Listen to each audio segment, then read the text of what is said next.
우리가 성경을 좀 보다 보면 그 세상 이치와 좀 다르게 설명이 되는 어떤 역설적인 진리의 말씀들이 있는 것을 좀 보게 됩니다.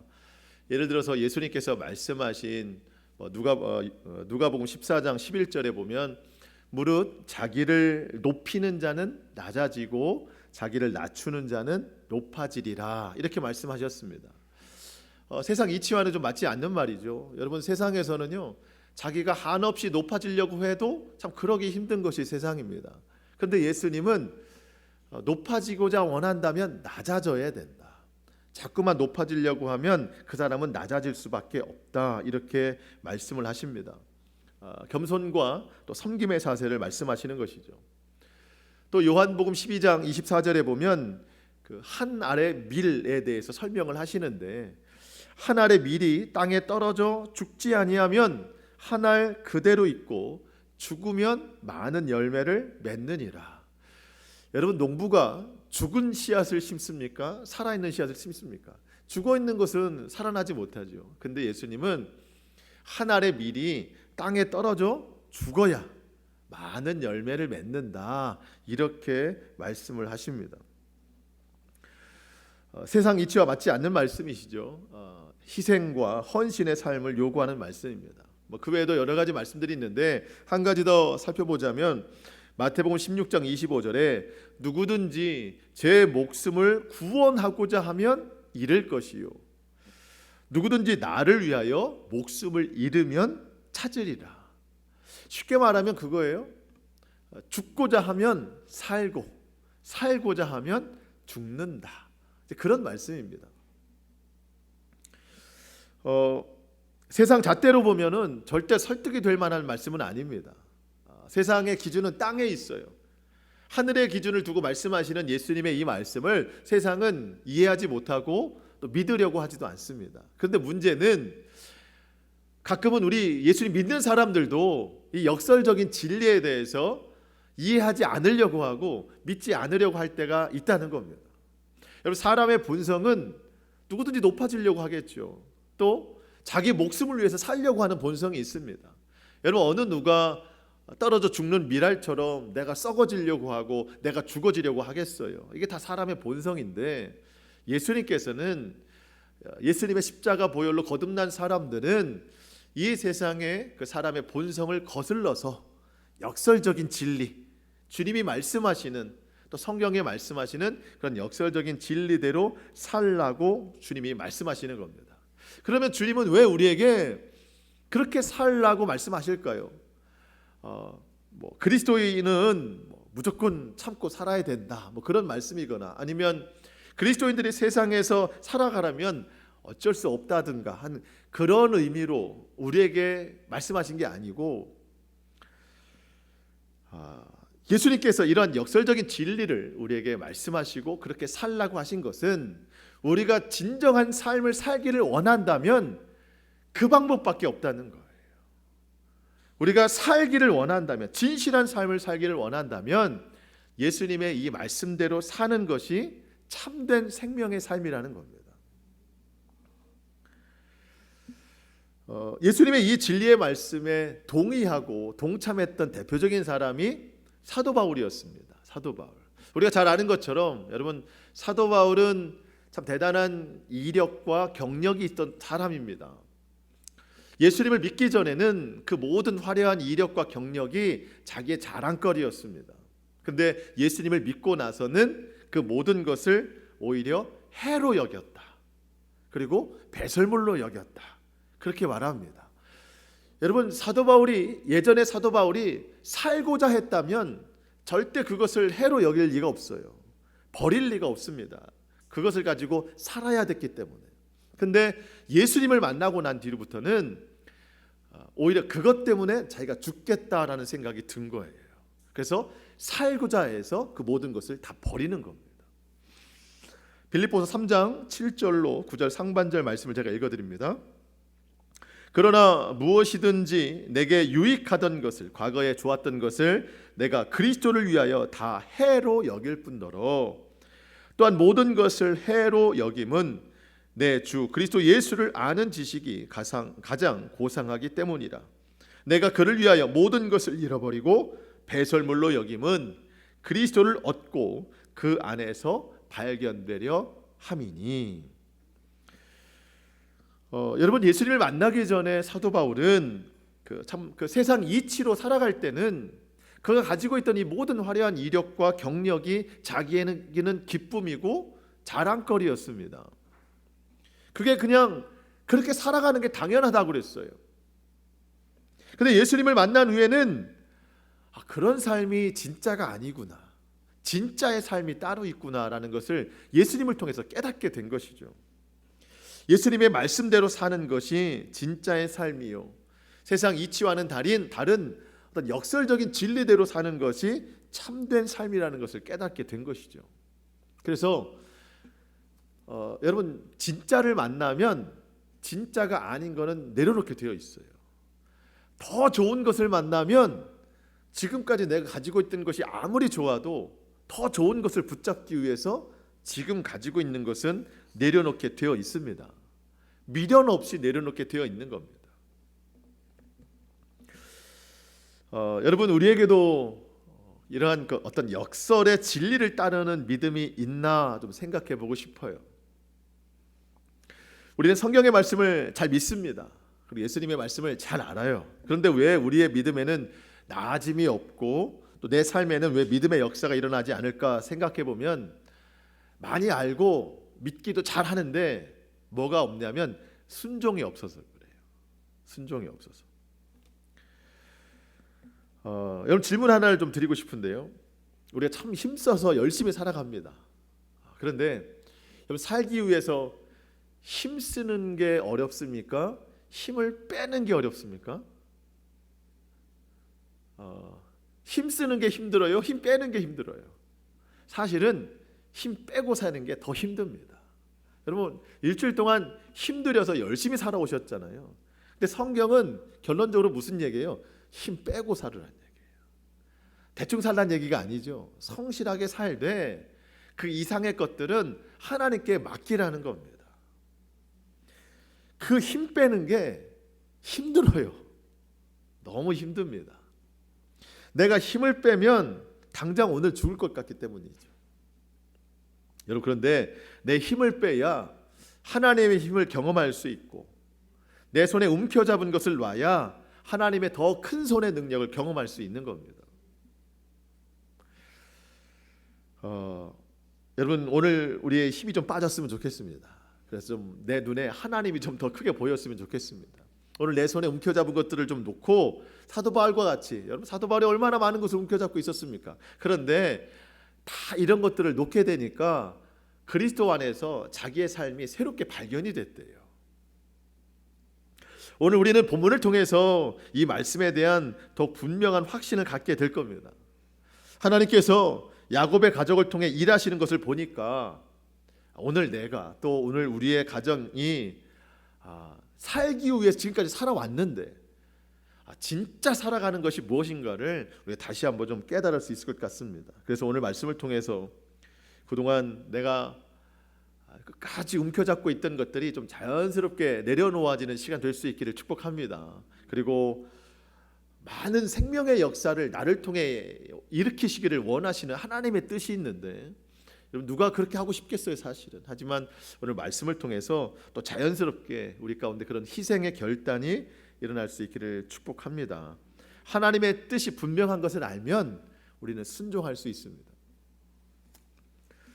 오늘 본문의 1절과 2절 말씀을 보니까 하나님이 야곱의 가정을 살리시기 위해서 죽음 가운데 몰아가십니다. 이것도 참 역설적인 거죠. 살리시려고 죽음 가운데 몰아가십니다. 1절 2절 말씀 제가 읽어보겠습니다. 그 땅에 기근이 심하고 그들이 애굽에서 가져온 곡식을 다 먹음에 그 아버지가 그들에게 이르되 다시 가서 우리를 위하여 양식을 조금 사오라. 여러분, 야곱의 10 아들들이 애굽에 양식을 사러 갔다가 시므온을 남겨두고 왔습니다. 9명이 곡식 보따리를 가지고 돌아왔습니다. 애굽의 총리는 요셉입니다. 하지만 아직 요셉의 정체를 모르는 요셉의 형들에게 그들이 가지고 갔던 그 자루에 풍성하게 곡식을 담아서 요셉이 집으로 보냈습니다. 근데 야곱의 그 10아들 중 9아들이 집으로 돌아왔는데 그들이 가지고 온 것은 곡식 자루만 가지고 온 게 아니고 더 큰 근심거리를 가져왔어요. 베냐민을 데려와야 된다. 다시 올 때는 이 베냐민을 데리고 와야 총리의 얼굴을 볼 수 있다. 이 사실을 9아들들이 야곱에게 전해줬습니다. 그런데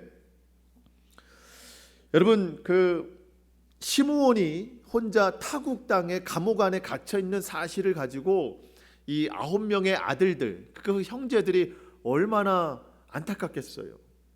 얼마나 속이 타겠습니까? 그런 마음과는 좀 달리 애굽에서 가지고 온 모든 양식을 다 먹는 기간이 짧은 기간이 아닐 텐데 그것을 다 먹을 때까지 아버지 야곱에게는 별다른 지시가 없어요. 야곱에게 아무런 반응이 없자 하나님께서 이 가나안 땅에 든 기근의 시간을 더 연장시키셨습니다. 오히려 더 심하게 하셨어요. 그렇게 되니까 야곱이 반응을 보이기 시작합니다. 아들들을 불러서 다시 양식을 사와라. 하지만 야곱에게는 아직 내려놓지 못한 것이 있습니다. 막내 아들 베냐민입니다. 분명 야곱의 아들들이 다시 애굽에 와서 양식을 살 때는 그 막내 아들을 데리고 와야 된다는 분명한 지시가 있었는데 야곱은 그 말에 대한 언급은 없습니다. 그저 먹을 양식이 없어서 죽게 되었으니 너희는 빨리 가서 그곳에 가서 양식을 조금이라도 더 사와서 우리를 살려라. 여기서 우리를 살려라 하지만 가장 살리고 싶은 건 누구겠어요? 베냐민이겠죠. 베냐민을 사랑하니까. 하나님께서는 이 베냐민을 움켜쥐고 있는 이 야곱의 손을 풀기를 원하셨습니다. 그래야 베냐민을 살릴 수 있는 거예요. 그래야 야곱도 살 수 있고 그래야 야곱의 모든 가정이 다 살 수 있는 겁니다. 여러분, 지금 야곱의 가정이 살 수 있는 방법은 애굽의 양식이 아니라 야곱의 내려놓음에 있어요. 하나님께 모든 것을 맡겨드리는 믿음이 필요한 때입니다. 야곱이 지금 그 믿음을 나타내 보이지 못하고 있는 거예요. 여러분, 그런데 우리가 지금까지 창세기 말씀을 좀 읽어봐서 알지만 야곱은 믿음이 없는 사람이 아닙니다. 야곱이 얼마나 하나님을 많이 만났어요. 처음에 하나님을 만났을 때 하늘 문이 열리고 천사들이 오락내리락하는 그 광경을 보면서 그곳 이름을 베델이라 했습니다. 하나님의 집. 한참 후에 다시 그곳을 찾았을 때 엘 베델이라고 했어요. 하나님을 만났습니다. 하나님을 경험했습니다. 형 에서에 대한 두려움이 있을 때 하나님께서 큰 군대의 환상을 보여주셨어요. 마하나임이라고 그 지명을 이름 지었어요. 야복 강가에서 천사와 씨름을 한 후 그곳에서 하나님의 얼굴을 봤다 해서 분이엘이라고 이름을 줬습니다. 여러분, 하나님을 만난 경험들이 이렇게 많아요. 그때마다 하나님께서는 야곱에게 계속해서 약속을 주셨어요. 내가 너와 함께 할 것이다. 두려워하지 말아라. 여러분, 야곱이 가는 곳마다 제단을 쌓았다고 하는 것은 하나님이 그때마다 주신 약속의 말씀을 다 믿었다는 의미거든요. 믿음이 있는 사람이에요. 그런데 그 가지고 있던 믿음을 실제적으로 지금 사용해야 될 시간이 됐는데 그때는 이 믿음을 나타내지 못하더라는 겁니다. 여전히 하나님 의지하기보다 자기 손에 움켜진 것을 더 의지하고 있는 거예요. 저는 이 모습이 우리와 다르지 않다고 생각해요. 우리 평상시에 하나님에 대한 고백을 참 열심히 잘합니다. 제가 하나님을 믿습니다. 하나님을 의지합니다. 하나님만 내 도움이 되십니다. 그래서 하나님께 맡겨드립니다. 그런데 이렇게 결정적인 상황이 되면 그동안에 있었던 고백은 다 사라지고 내가 움켜잡고 있는 것 이것마저도 사라질까 봐 막 더 붙들고 있어요. 그러다가도 우리의 어떤 신앙의 양심이라는 게 있지 않습니까? 그래서 하나님 앞에 다 내려놓자. 그래서 내려놔요. 내려놨다가 또 어떤 습관이 있냐면 다시 빨리 주워들어요. 왜냐하면 내가 내려놨는데 별 반응이 없어요. 우리의 기대는 어때요? 내가 내려놓기만 하면 내려놓자마자 하나님의 놀라운 응답의 역사가 일어나야 되는데 그 응답이 오기 전에 내 마음에 불안감이 먼저 와요. 그래서 내려놨다가 얼른 주워 들어가지고 그래 이것마저 놓치면 안 돼 라고 생각하면서 그거를 끝까지 지킨단 말이죠. 여러분 이런 행동이 무슨 뜻인가요? 우리는 말로는 그렇게 하지 않아도 결국 뭐예요? 하나님을 못 믿겠다는 거죠. 하나님 믿는다고 그렇게 고백을 했는데 결정적인 상황이 되면 하나님을 믿지 못하는 행동이 나와요. 말은 그렇게 안 해도 행동이 그거를 대신하고 있는 겁니다. 여러분 하나님은 우리가 움켜쥐고 있는 것을 욕심내시는 분이 아닙니다. 여러분 우리의 손이 큰가요? 하나님의 손이 크신가요? 하나님의 손이 크죠. 내 지혜가 큽니까? 하나님의 지혜가 큽니까? 하나님의 지혜가 훨씬 크시죠. 여러분 하나님께서 내 손에 움켜잡은 것을 내려놓으라고 하는 것은 하나님의 손이 일하시도록 우리에게 믿음을 더 가지라는 뜻이에요. 하나님이 우리를 살리시려고 내 손에 움켜잡은 것을 내려놓으라고 말씀하십니다. 우리 내려놔야 될 게 참 많은데 내려놓되 철저하게 내려놔야 된다는 거. 금방 다시 들어올리지 말아야 된다는 거. 시편 37편 5절 말씀, 내 길을 여호와께 맡기라. 내려놓으라는 뜻이죠. 그를 의지하면 그가 이루시고, 우리가 하나님을 의지하는 만큼 하나님이 이루심의 역사를 보게 됩니다. 내려놓는 것만큼 하나님의 역사를 보게 될 것입니다. 여러분 내가 움켜잡으면 그저 내 손의 넓이만큼만 그 상황이 유지되다가 그 상황이 벗어나면 우리는 더 큰 어려움에 빠져요. 여러분 손이 아무리 큰들 이 손 안에서 뭘 할 수 있겠어요 우리가. 야곱이 아들들에게 다시 애굽에 가서 양식을 좀 사오라 할 때 유다가 말을 하는데요. 5절에 보면 그런 말이에요. 대부분 뭐 그런 뜻이거든요. 아버지가 베냐민을 허락하지 않으면 우리는 갈 수가 없습니다. 아니 가봐야 소용이 없습니다. 베냐민과 함께 오지 않으면 그 애굽의 총리가 우리를 만나주지 않는다고 했습니다. 그러면서 그 아버지에게 결정적인 한마디를 하는데요. 우리 8절 말씀을 좀 같이 볼까요? 8절은 참 중요합니다. 8절 우리 같이 한번 읽어보겠습니다. 시작. 유다가 그의 아버지 이스라엘에게 이르되 저 아이를 나와 함께 보내시면 우리가 곧 가리니 그러면 우리와 아버지와 우리 어린이들이 다 살고 죽지 아니하리이다. 아멘. 저 아이를 나와 함께 보내시면, 그러니까 베냐민을 나와 함께 애굽에 보내시면, 유다가 하는 말입니다. 다르게 해석하면 뭘까요? 아버지가 베냐민을 내려놓으면, 아버지가 베냐민을 하나님께 맡겨드리면 우리가 베냐민과 함께 갈 것인데, 그러면 우리와 아버지와 우리 아이들이 죽지 않고 살 겁니다. 여러분 우리와 아버지와 아이들입니다. 3대를 이야기하는 거예요. 3대. 죽지 않고 살 것이다. 여러분 우리가 살 수 있는 방법은요, 우리의 가정이 살 수 있는 방법은요, 붙들고 있는 것을 내려놓는 거예요. 물론 지금 야곱이라고 하는 사람의 어떤 위치가 있죠. 가장이라는 위치. 하지만 우리도 마찬가지예요. 우리 각자 마찬가지입니다. 우리가 움켜잡고 있는 것을 내려놓을 때 많은 사람을 살리는 생명의 역사가 나타난다는 거예요. 성령님께서 때로 우리 마음 가운데 강력하게 그런 마음 주실 때가 있어요. 내가 어떤 것을 너무 붙잡고 있지는 않은가, 내가 그것을 너무 의지하고 있지는 않은가, 내가 그것에 너무 기대하고 있지는 않은가, 내려놓지 못하고 있는 것은 아닌가.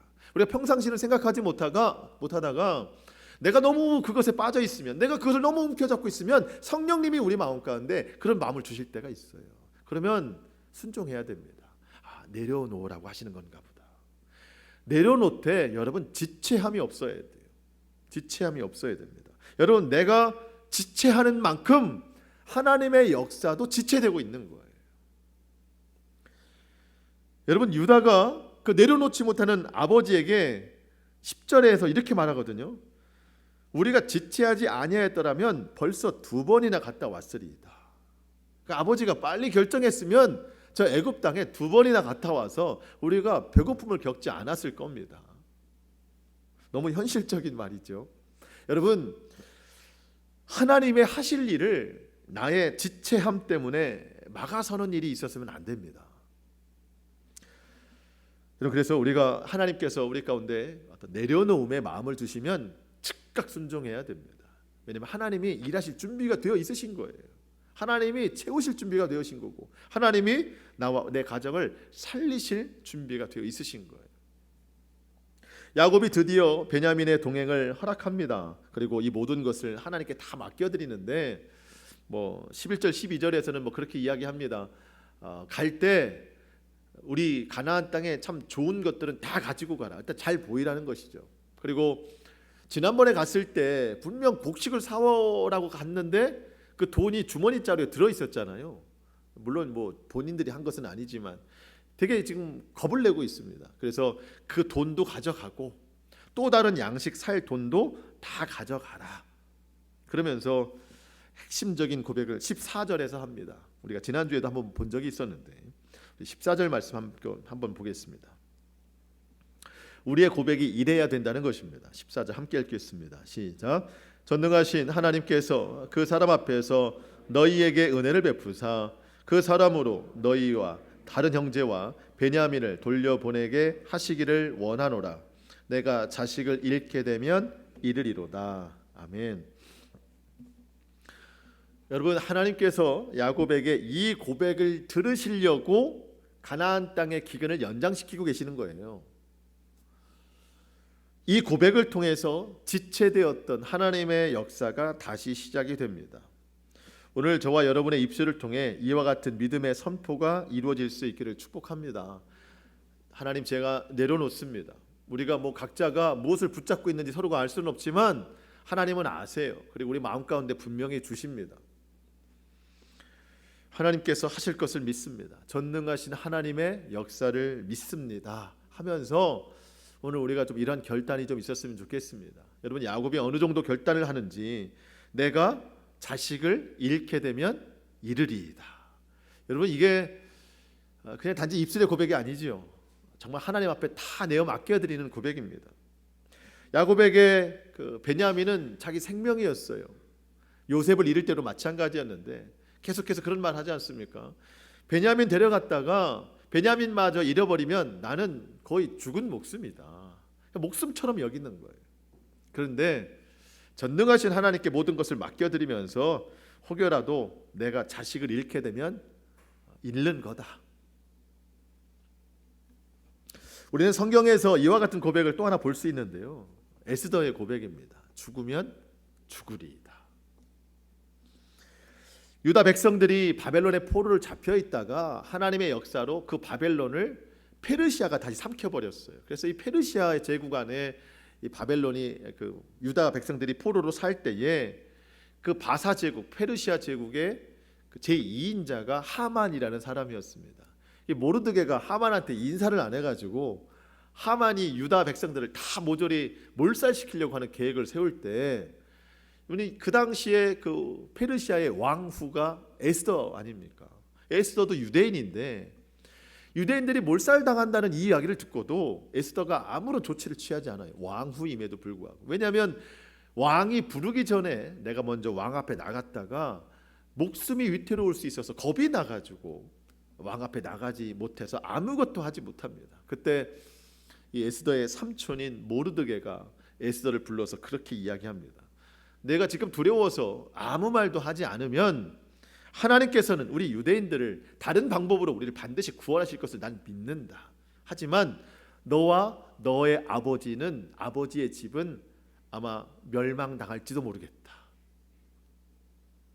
그러니 네가 지금 왕후의 자리에 오른 이유가 바로 이 때문이 아닌지, 이때를 위함이 아닌지 누가 알겠느냐 하면서 에스더의 마음에 막 도전을 주죠. 그 에스더가 그 마음에 도전을 받고 삼촌을 불러서 이야기합니다.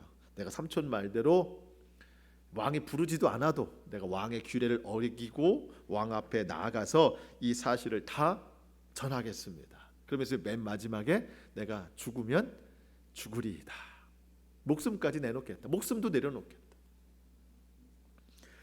저는 야곱과 이 에스더의 고백이 같다고 생각이 들거든요. 야곱도 막내 아들을 내려놓지만 결국 자신의 목숨을 내려놓는 것과 똑같습니다. 에스더와 같이 하나님께 모든 것을 내려놓는 믿음입니다. 여러분, 우리가 내려놓을 때 그 결과까지도 하나님 앞에 내려놓아야 됩니다. 그 다니엘의 세 친구가 풀무불에 들어갈지라도 그리 아니하실지라도, 하나님이 나를 구원하시지 아니하실지라도 나는 절대 믿음을 포기하지 않겠습니다. 여러분, 내 자식을 잃으면 잃으리이다, 죽으면 죽으리이다, 그리 아니하실지라도 모든 결과까지도 하나님 앞에 다 내려드리는 그런 믿음이 필요하겠습니다. 중간에 다시 붙잡는 불신앙마저도 다 내려놓고 결국 하나님께서 반드시 역사하실 것을 믿는 그 믿음의 승리가 우리 가운데 있기를 주님의 이름으로 축원합니다.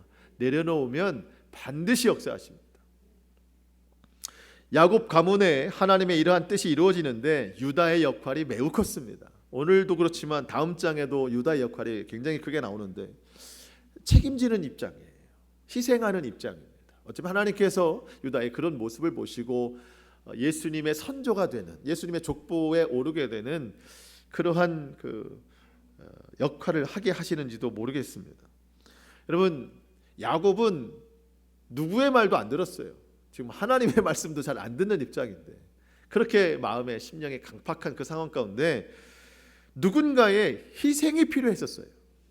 그 희생을 유다가 감당하는 거예요. 9절 말씀 보겠습니다. 유다가 아버지에게 하는 말인데 내가 그를 위하여, 그러니까 내가 베냐민을 위하여 담보가 되오리니 아버지께서 내 손에서 그를 찾으소서. 내가 만일 그를 아버지께 데려다가 아버지 앞에 두지 아니하면 내가 영원히 죄를 지리이다. 그러니까 베냐민을 데려갔다가 건강하게 데려오지 못하면 나는 아버지 앞에 영원히 죄를 짓는 사람입니다. 내가 책임지겠습니다. 내가 담보가 되겠습니다. 내가 이 일에 희생 제물이 되겠습니다.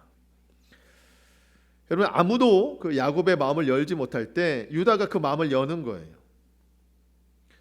여러분, 하나님께서요, 하나님이 야곱의 마음을 두드리셔서 억지로라도 여실 수 있지만 하나님은 유다와 같이 희생하는 사람을 찾으시는 거예요. 여러분, 유다가 지금 담보가 되겠다고 하는 말은요, 단지 베냐민을 좀 풀어주십시오, 베냐민을 놓아주십시오, 그래야 우리가 목적 달성하는 거 아닙니까? 라고 하는 의미 이상이 있어요. 담보가 되겠다고 하는 말은요, 내가 베냐민을 살리겠다는 겁니다. 그리고 애굽 감옥에 묶여있는 시므온도 살려야 된다는 거예요. 그리고 지금 집에서 굶고 있는 이 모든 대가족 빨리 가서 양식을 구해와서 이 가족들도 내가 살리겠다는 거예요. 모두를 살리겠다는 겁니다. 그것의 담보가 되겠다는 거예요. 유다에게는 지금 살리는 것이 목적이에요. 살리는 것. 여러분, 누군가의 어떤 자기 희생이 없으면 다른 사람을 절대 살릴 수 없습니다. 예수님께서 하신 말씀, 한 알의 밀이 땅에 떨어져 썩어 죽지 아니하면 많은 열매를 맺을 수 없어요. 살아있으면 열매 맺을 수 없어요. 죽어야, 희생해야 많은 열매를 맺고 살려낼 수 있는 겁니다. 여러분, 우리 주변에 희생하는 사람들 혹시 보신 적이 있습니까? 갈수록 자기 희생하려는 사람들이 많이 없어요. 시대가 지날수록 더 그렇습니다. 왜냐하면 자기를 사랑하는 일들이 많기 때문입니다. 그렇게 시대가 흐를수록 자기를 사랑하되 희생하지 않는 사람들이 많을 때에 하나님께서 이 땅에 하나님의 자녀로 세움받은 그리스도인들, 그 희생을 하나님이 주목하고 계십니다. 예수님의 가르침을 우리는 따라야 됩니다. 여러분, 예수님은요, 희생 제물로 십자가에 달려 죽으셔서 온 백성을 살리셨습니다. 에베소서 5장 2절 말씀인데요, 그리스도께서 너희를 사랑하신 것 같이 너희도 사랑 가운데 행하라. 그는 우리를 위하여 자신을 버리사 향기로운 제물과 희생 제물로 하나님께 드리셨느니라. 예수님은 제물이 되셨습니다. 희생 제물이 되셨어요.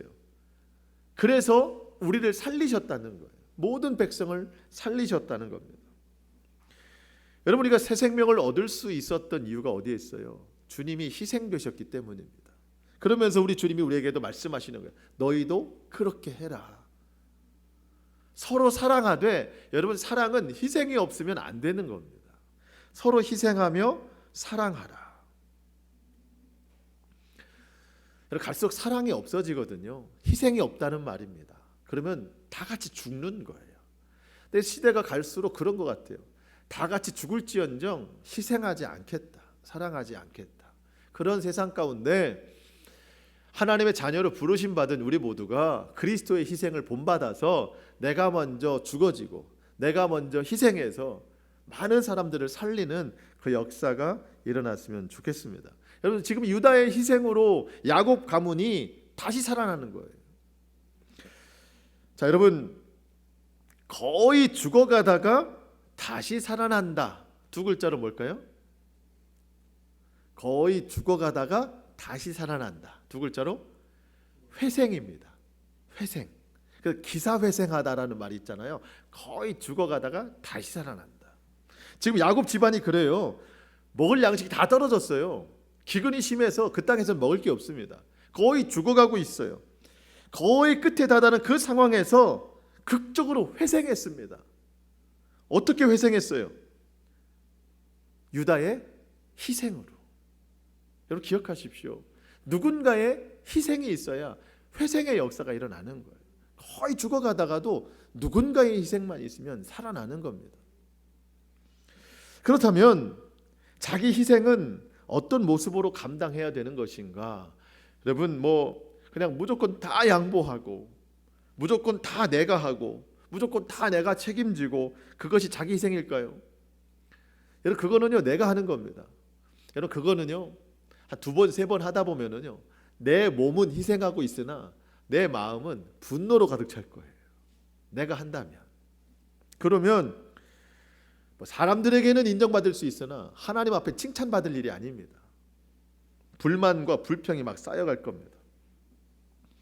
진정한 자기 희생은 자기 부인으로부터, 옛사람의 죽은 것을 인정하는 것부터 시작되는 겁니다. 나의 옛사람이 죽고 내 안에 그리스도께서 사심을 인정하는 것. 그래서 내 안에서, 내 속에서 말씀하시는 예수 그리스도의 말씀에 순종하는 것이 결국 자기 희생의 시작입니다. 여러분, 예수님이 하늘 보좌를 버리시고 이 땅 가운데 내려오신 것은 예수님 뜻입니까? 하나님 뜻입니까? 하나님 뜻이었어요. 하나님께서 예수님을 보내셨기 때문에 순종하는 마음으로 내려오셨어요. 예수님 십자가를 지는 거는 예수님 뜻이었습니까? 하나님 뜻이었습니까? 하나님 뜻이었죠. 예수님도 기도하셨잖아요. 하나님, 아버지, 내가 이걸 피할 수만 있다면 좀 피하게 해주십시오. 하지만 내 뜻대로 아니고 아버지 뜻대로 하옵소서. 예수님도 다 하나님의 뜻대로 말씀에 순종하다 보니 희생제물이 되신 겁니다.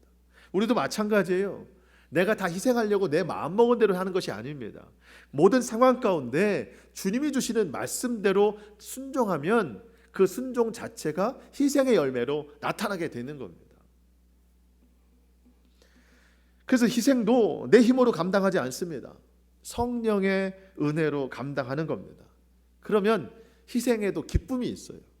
희생할 수 있는 것조차도 감사할 수 있는 겁니다. 여러분, 그래서 희생도 주님 말씀에 순종하는 마음으로 할 수 있기를 축복합니다. 오늘날 많은 부분에서 무너짐이 있잖아요. 어두워짐이 있고 죽어감이 너무 많습니다. 가정이 무너지고 교회도 무너지고 사회도 무너지고 이 나라 이민족 안에 여러 곳에서 무너짐이 참 많이 있습니다. 갈수록 이런 현상들이 더해질 때 하나님께서 이 땅에 세우신 교회와 그리스도인들의 행동을 하나님이 주목하시는데, 우리 주님이 희생제물 되신 것처럼 우리도 빛 되신 예수님의 자녀, 빛의 자녀로서 이 세상 모든 죽어가는 곳들에 대해 빛과 소금의 빛과 사명을 감당하는 저와 여러분 될 수 있기를 축복합니다. 꼭 기억하십시오. 희생이 있어야 회생의 역사가 있다. 살아남이 있다. 기억할 수 있기를 바라요. 야곱의 아들들이 베냐민과 함께 애굽으로 내려가죠. 요셉 앞에 이르렀습니다. 요셉이 베냐민을 확인했습니다. 얼마나 기뻤을까요? 그러면서 청지기를 시켜서, 종들을 시켜서 그 형제들, 이제는 10명이죠. 10명이고 시므온은 아직 감옥에 있습니다. 이 10명을 요셉의 집에 초청을 했는데 너무 두려워하는 겁니다. 요셉의 형제들이. 왜 이렇게 두려워할까요? 죄 때문입니다. 죄 때문에. 고의는 아니지만 지난번에 그 곡식 자루에 돈이 들어있던 것이 마음에 아직도 꺼림직한 것이죠. 그것 때문에 그런 건가? 아니 왜 우리를 집으로 불러들일까? 우리를 집에 있는 감옥에 쳐 넣으려고 하는 것일까? 너무 다들 두려워하고 있습니다. 18절입니다. 우리가 오늘 읽지는 않았지만 18절. 그 사람들이 요셉의 집으로 인도됨에 두려워하여 이르되 전번에 우리 자루에 들어있던 돈의 일로 우리를 끌려는 도다. 이는 우리를 억류하고 달려들어 우리를 잡아 노예로 삼고 우리의 나귀를 빼앗으려 함이로다 하고. 여러분 아직도 이 요셉의 형들에게는요, 과거 요셉을 팔아넘긴 그 죄의 책감, 이것들이 아직도 해결이 안 돼서 늘 두려움 가운데 있는데, 지난번 그 돈의 일 때문에도 마음에 여전히 두려움이 있습니다. 점점 죄만 쌓여가고 있습니다. 그래서 어떤 행동 하나하나가 다 두려운 거예요. 여러분 하나님의 사람들은요 죄짓고는 못 살아요. 죄짓고는 못 삽니다. 지은 죄 때문에 마음의 두려움이 얼마나 큰지 몰라요. 여러분 아담이 하나님께 불순종한 다음에 죄 짓고 숨어버렸어요. 하나님이 아담아 아담아 불렀는데 숨고 나오지 않습니다. 두려움이 가득했기 때문에. 여러분 아담에게는 뭐 지금 부족한 것이 없잖아요. 에덴 동산 안에 있는데. 그런데 왜 두려울까요? 죄 때문에. 여러분 이 두려움은요 다른 것 때문에 오는 게 아닙니다. 죄 때문에 오는 거예요. 예수 그리스도로 인해서 새 생명 얻은 자들은요 늘 죄짓지 않기를 힘쓰되 지은 죄에 대해서는 반드시 회개해야 됩니다. 죄를 회개하지 않으면 늘 두려움 가운데 살아가는 거예요. 요셉의 형들이 그 청지기에게 자신들의 죄를 막 고백해요. 그 돈은 우리가 그렇게 한 게 아니고 그렇게 들어 있었다. 그리고 우리가 그 돈을 다 가지고 왔고 다른 양식을 살 돈도 가지고 왔으니 하면서 마치 하나님 앞에 회개하듯이 그 청지기에게 모든 죄를 다 자백합니다. 그랬더니 하나님께서 그 청지기에게 하나님의 말씀을 대언하게 하시는 거예요. 안심해라. 두려워하지 말라. 죄가 해결이 되는 거죠. 23절입니다. 그가 이르되, 청지기가 말하고 있는 겁니다. 너희는 안심하라. 두려워하지 말라. 너희 하나님, 너희 아버지의 하나님이 재물을 너희 자루에 넣어 너희에게 주신 것이니라. 너희 돈은 내가 이미 받았느니라 하고 시므온을 그들에게 이끌어내고. 여러분 상징적으로 보여주는 거예요. 온전한 회개가 있으면 하나님께서 이렇게 마음의 평안을 주신다는 겁니다. 제가 오늘 여러분에게 세 가지를 좀 말씀드리고 싶었던 거거든요.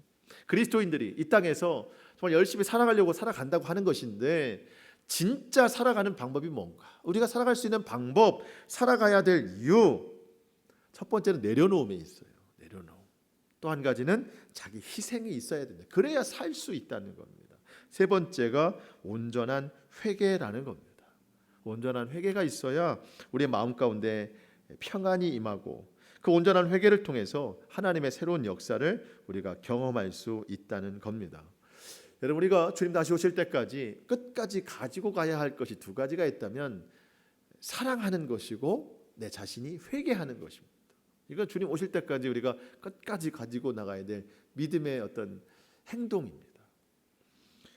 여러분 죄가 타당하다고 하는 것이 아닙니다. 죄는 지으면 안 되죠. 끝까지 죄 짓지 않기를 힘쓰되 지은 죄에 대해서는 반드시 회개해야 된다. 그래야 내가 살 수 있다.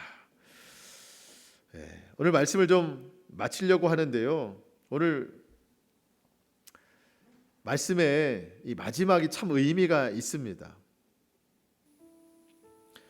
여러분 34절 끝에 맨 마지막에 보면은요, 그들이 마시며 요셉과 함께 즐거워하더라. 아직 요셉이 누군지 밝혀지지 않았습니다. 그런데 요셉이 자기 형들 그리고 동생 베냐민 이 11명 요셉까지 12명이 한 자리에 모여서 다 같이 마시며 즐거워하였더라. 여러분, 이게 어떻게 가능하죠? 여러분, 아직 요셉이 정체가 밝혀지지 않았습니다. 11명은 그저 타국 땅에서 온 곡식 살아온 사람들일 뿐이에요. 그런데 그 사람들과 요셉이 어떻게 한 자리에서, 물론 위에 보면 겸상은 하지 않았다. 왜냐하면 애굽 사람들은 다른 민족과 겸하지 않는다 해서 했지만 한 자리에서 어떻게 이 마주할 수 없는 사람들이 마주하고 있지요? 이게 왜 가능하지요? 11명이 그냥 타국 사람이 아니라 요셉의 형제들이기 때문에 그래요. 요셉의 형제들이기 때문에. 곡식 사러 온다고 다 그 잔치에 참여하는 게 아니잖아요. 요셉의 형제들이기 때문에 요셉의 집에서, 총리의 집에서 잔치에 참여할 수 있는 겁니다. 저는 이것이 마지막 날 예수님께서 우리 가운데 다시 오실 때 주님과 함께 들어갈 천국의 모습이라고 생각이 돼요. 여러분, 어떻게 우리가 감히 예수님과 천국에서 즐거워하며 그렇게 잔치를 벌이겠어요? 우리가 예수님과 함께 잔치를 벌일 수 있는 단 한 가지 자격이 있다면 나는 예수님과 형제예요. 형제이기 때문에. 예수님은 하나님의 아들이십니다. 그 하나님의 아들이신 예수님을 영접하여 믿는 자에게 하나님의 자녀가 되는 권세를 주셨으니 우리도 하나님의 자녀요 예수님의 형제예요. 그러니까 요셉의 형들과 형제의 자격으로 잔치를 베풀듯이 우리도 천국에 가서 주님의 형제됨의 그 이유로 우리가 천국에서 잔치를 벌이게 되는 겁니다. 여러분, 이게 참 우리에게 큰 기쁨인데 누가 이런 기쁨을 맞이할 수 있을까? 구원은 오직 믿음으로만 얻어지지만 그 구원의 열매가 삶에서 오늘 이 세 가지로 나타나야 된다는 겁니다. 내려놓음이 있어야 되고, 자기 희생이 있어야 되고, 또 온전한 회개가 있어야 된다. 그러면 구원을 우리에게 주신 그 은혜에 보답하면서 또 천국의 이런 아름다운 잔치에 우리가 또한 참여할 수 있는 근거가 된다는 겁니다. 오늘 주신 이 말씀을 우리가 일주일 동안 꼭 붙잡고 또 실천하면서 또 기도하면서 살아가기를 소망합니다. 그래서 우리 가운데 주님이 말씀하신 이 말씀의 능력으로 이 세상 가운데에서도 진정한 삶의 길을 우리가 믿음으로 헤쳐나가고 또 결국 마지막 때에 주님과 함께 귀한 천국의 잔치를 누리는 우리 모두의 삶이 될 수 있기를 주님의 이름으로 축복합니다. 아멘. 우리 기도하겠습니다.